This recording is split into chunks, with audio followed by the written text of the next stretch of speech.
Hey everyone, welcome back to our channel. Details about our recent 5-day trip to the Andaman Islands, including 3 amazing nights on Havelock Island. We'll cover travel tips, must-see spots, and more. So if you're planning a trip to Andaman, stay tuned.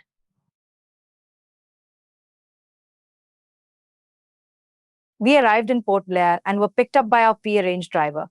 After a quick check-in at our hotel, we were ready to start exploring. Our first stop was the Cellular Jail, an important historical site that played a significant role during India's independence movement.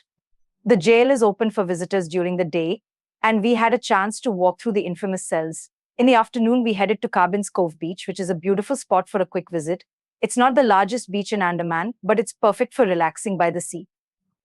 In the evening, we returned to the Cellular Jail for the light sound show. This was a fantastic experience as the show tells the story of the jail's history with lights and narrations.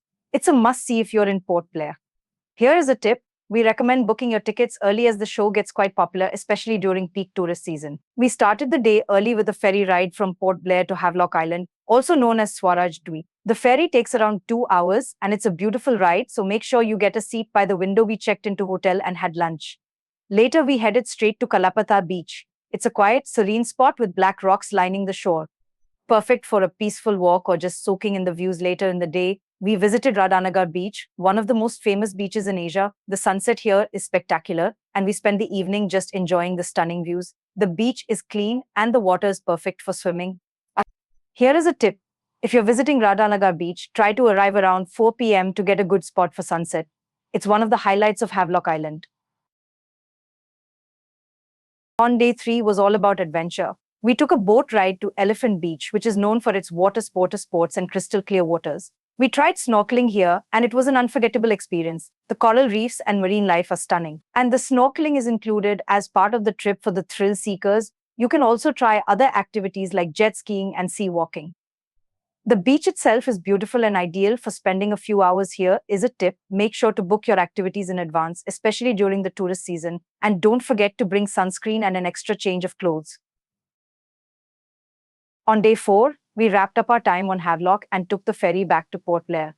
The return journey is just as scenic, and it's a good time to relax after a few busy days of exploring. After arriving in Port Blair, we set off to Chidiyatapu, a lesser-known but incredibly beautiful spot. It's a bit off the beaten path, but the sunsets here are magical. We also visited Mandapahar Beach, which is a quiet, picturesque beach perfect for an evening stroll. Here is a tip. If you want to escape the crowds, Chidiyatapu is the perfect place. The sunset here rivals any of the beaches in Havelock, so it's worth the trip. After that, you can visit the market for any shopping where you can find crafts made by locals. Our trip to the Andamans came to an end on day 5.